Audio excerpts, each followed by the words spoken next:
तब हर जगह कलह और बंटवारा ही दिखाई देता है।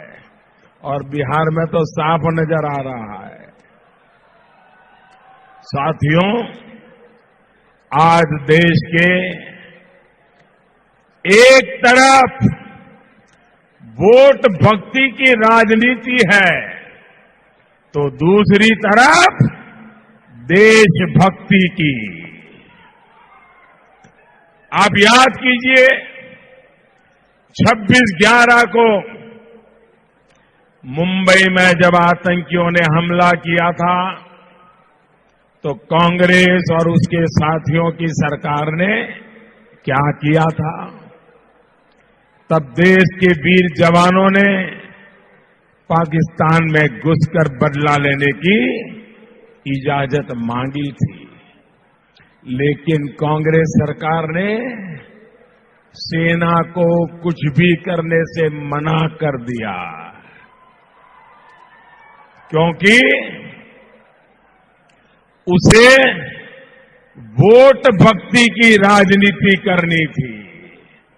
साथियों, सबको पता था कि आतंकी पाकिस्तानी थे, लेकिन कांग्रेस उसके साथियों ने पाकिस्तान को सजा देने के बजाय हिंदुओं के साथ आतंकी शब्द चिपकाने के लिए साजिशों पर ध्यान लगाया। योजना बनाकर जांच की पूरी दिशा ही भटका दी गई। ये भी इसलिए किया गया क्योंकि कांग्रेस और उसके महामिलावटी साथियों को वोट भक्ति की राजनीति करनी थी। भाइयों और बहनों, देशभक्ति की राजनीति क्या होती है, ये आपने पहले उरी के हमले के बाद देखा और बाद में पुलवामा हमले के बाद भी देखा। पहले सर्जिकल स्ट्राइक हुई और फिर एयर स्ट्राइक हुई।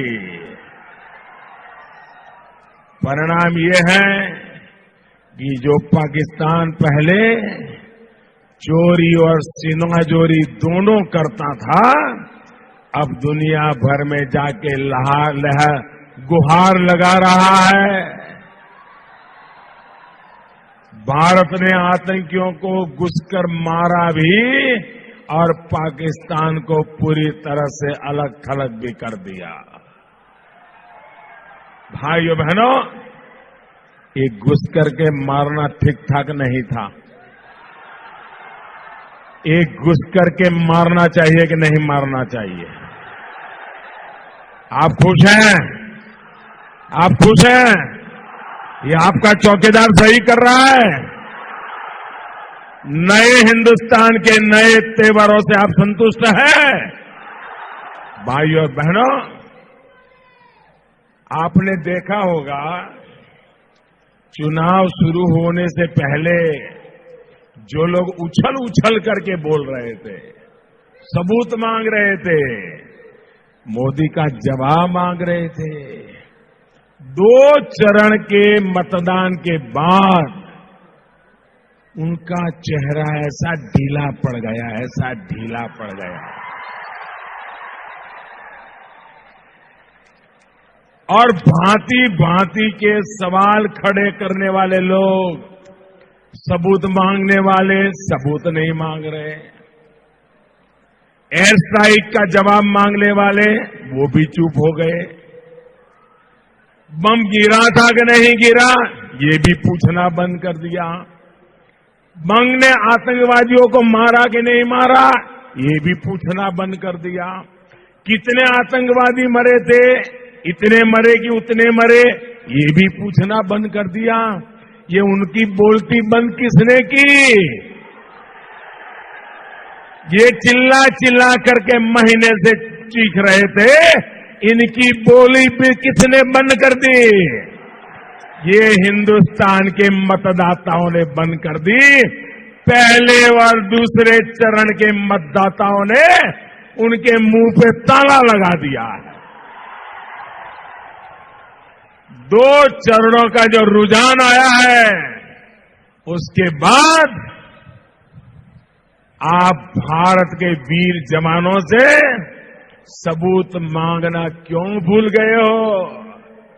उनको लगता था ऐसी हो हल्ला करके वोट बैंक को जमा कर लेंगे, लेकिन सच को कभी कोई आंच नहीं आती है भाइयों। और इसलिए देश की जनता हमारे साथ खड़ी हो गई और 2 चरणों में उनकी जमीन खिसक चुकी है भाइयों।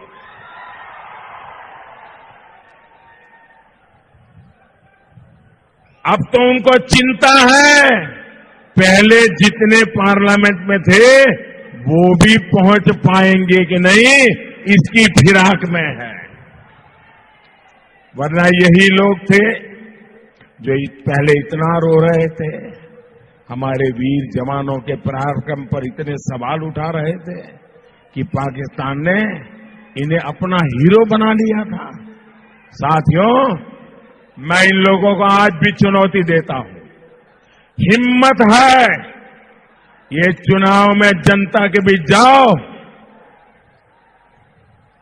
और पुलवामा के शहीदों का हमने जो बदला लिया है उसकी जरा चर्चा करके देखो। सेना के पराक्रम पर सवाल पूछ के देखो। मैं चुनौती देता हूं, नहीं बोल पाएंगे। साथियों, इसी तरह की वोट भक्ति की राजनीति की गई थी जब दिल्ली के बाटला हाउस में हमारे वीरों ने आतंक के एक मॉड्यूल को खत्म किया था। लेकिन आतंकियों पर कार्रवाई से खुश होने के बजाय कांग्रेस के बड़े बड़े नेताओं की आंख में आंसू आ गए थे। क्या ये उस शहीद का अपमान नहीं था जिसने बाटला हाउस में आतंकियों को घर में घुस करके मारा था? भाई और बहनों, देशभक्ति जब प्रेरणा देती है तब सबका साथ, सबका विकास सरकार का मंत्र बन जाता है। सबको सुरक्षा, सबको सम्मान प्रतिज्ञा